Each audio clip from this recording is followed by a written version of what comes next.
Welcome in, guys. This is my spoiler for your review of the Odyssey 2026. But first, a word from our sponsors.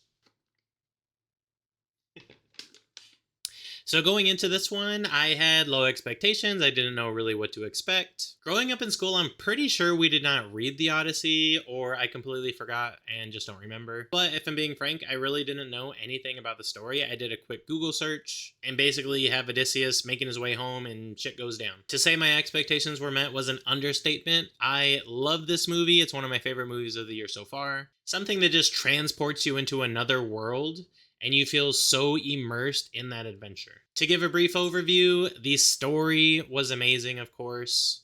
I love the characters, character developments, and the acting. Not everybody, but most. It was beautifully shot. I think the camera work, the framing, the lighting was all exceptional.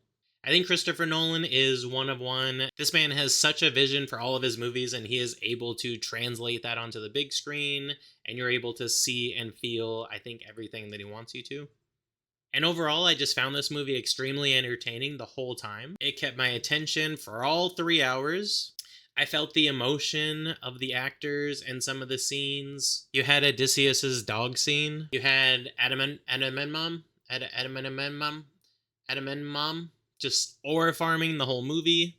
You had the Circe scene, you had the siren scene, and you just feel so sucked in and locked in the moment, throughout the whole movie. I'm generally not somebody that rewatches a lot of movies, but I could definitely see myself rewatching this one.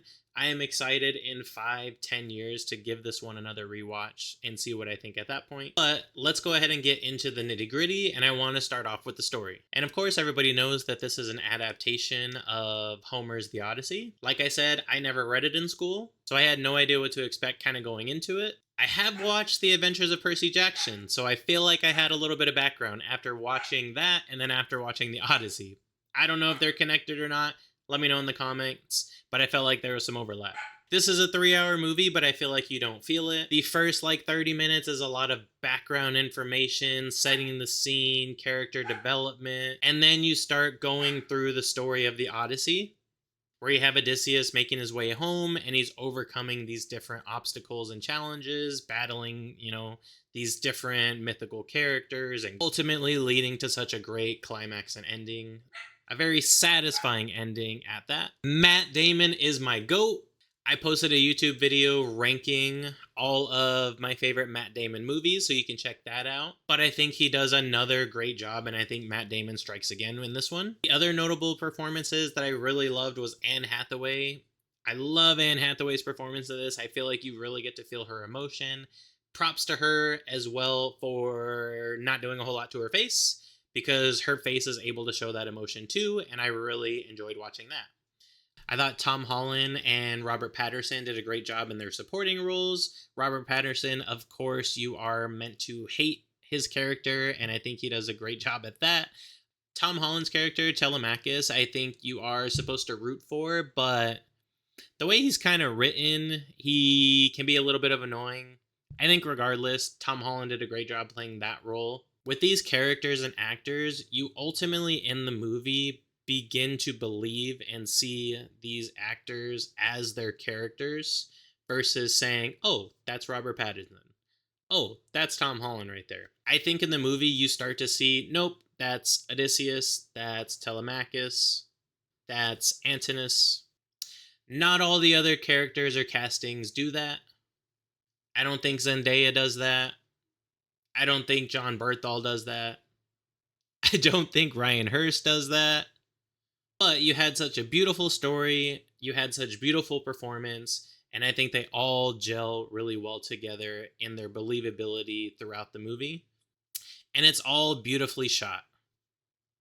Of course, this one was shot fully on IMAX. I did not get to watch it on IMAX, but I feel like that didn't take away from the movie. I really liked the camera work in some of the action scenes or in some of the ship scenes on the ocean, like during a storm. The framing, I thought, really sucked you into some of those emotional scenes, like the Circe scene, like the siren scene. Even Anne Hathaway's performance, I feel like I really liked her performance because of the close-up camera angles on her facial expression, seeing her emotion, and seeing the moments, that she's working through. The lighting and the color is beautiful. I feel like it was not very washed out or bland. I kind of got that sense when I was watching the trailer that maybe it was going to be a little muted or meh. But I feel like they did a really good job keeping things vibrant and colorful. And the directing. What can we say about Christopher Nolan? I think I'm going to do a video kind of going over all of his movies and what are my favorite ones. Currently, right now, my favorite one is The Darkest Knight. But this is up there.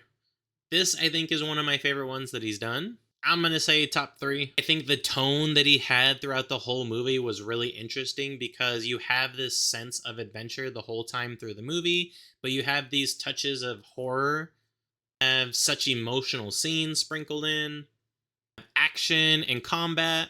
Some of them are done a little better than others, but I think they just all gel together so cohesively throughout the movie. I thought the costuming was great. I know some people have kind of harped on the armor sets and things like that. I thought it was all fine and wouldn't count it as a negative. The special effects were really awesome, especially that Cyclops scene. I thought that was really interesting and a really cool visual effect and idea that was really just awesome to watch come to life. Of course, the sound. I know Christopher Nolan kind of has this reputation as far as like sound editing or design or mixing.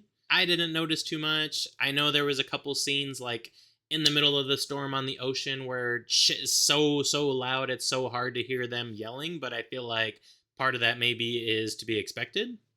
You had the scream of the Cyclops, which I think shook the theater.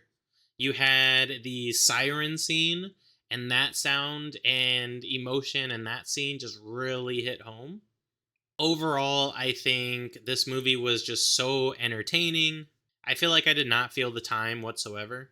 It was emotional, it was suspenseful, it was filled with adventure. I can 100% see myself rewatching this down the road, which I never do. The only movies that I rewatch are movies that I forgot that I watched. Otherwise, I only rewatch those movies that are just 10 out of 10, like Lord of the Rings. So moving on to now, what did I not like? And really, there wasn't a whole lot, if I'm being honest. I don't want to be nitpicky, but I think maybe I'll touch on a couple things. Let's talk about characters and character casting. If you had issues with Elliot Page being casted, Lupita being casted, kind of understand, I kind of don't understand. I think their castings don't affect this movie whatsoever, and I think they do a great job in their roles. I actually liked Elliot Page's performance, and he plays Sinon and not Achilles. The other gripes with casting is I feel like there were so many stars casted that sometimes it takes you out of the movie. Because every 10 minutes, you're recognizing a face and saying, oh, hey, that's what's their name. Where they have such a non-significant role, you recognize their face, and then all you do is see them as the actor and not the character. All I saw was John Bernthal. All I saw was Mia Goth. All I saw was Kratos. It wasn't a big deal, but I feel like it did kind of like take me out of the movie sometimes. And I almost wish that for those smaller roles, maybe Christopher Nolan can cast some up-and-coming actors or some new talent who would be lucky or blessed enough to be put into a Nolan film to really, cut their teeth and see if they got chops. I do not need to see Zendaya pop in for 10 seconds every 20 minutes just to frown and have a sentence or two and then move on. If I'm being frank, I think somebody else could have done a way better job at playing Athena. I thought the island that Odysseus was trapped on with Calypso, I don't know the name of it, I forget the name of it. I thought that was a little weird or maybe poorly shot or like poor set design. I also think maybe Calypso was poorly casted. Because after looking it up or researching it a little bit, that island is supposed to be a beautiful, desirable oasis that you just can't leave. Whereas I think they went a little bit more like desert wasteland. And those are all kind of things that maybe take away from the enjoyment or the entertainment of the movie as well. I think with some of those castings, it kind of takes you out of the movie and takes out of the enjoyment. But it's so minuscule. You see Kratos training Telemachus for 2 minutes and then you move on. Moving on to my rating, I think I have to give this one a 5 out of 5. No movie is perfect, but I'm not going to nitpick and take away points. I hate giving movies a 4.5. Story, amazing. Acting, exceptional, with some caveats. Cinematography, beautiful. Directing, come on. And of course, that entertainment value. I feel like it just had that little something. But that's going to wrap up my review of the Odyssey. It's an exceptional movie. It's a fun watch. You have to go into it wanting to go on that journey and experience an adventure. If you don't, you'll probably find it boring and kind of meh. But if you do, I think you will be exceptionally satisfied. If you made it this far in the video, I appreciate you hanging out. I really, really do. Please like, subscribe, do the things. I also go live on Twitch on Mondays and Wednesdays, so if you want to come yap to me there about movies or video games, go ahead and come on and stop by. But until next time, remember to love yourself and to love each other.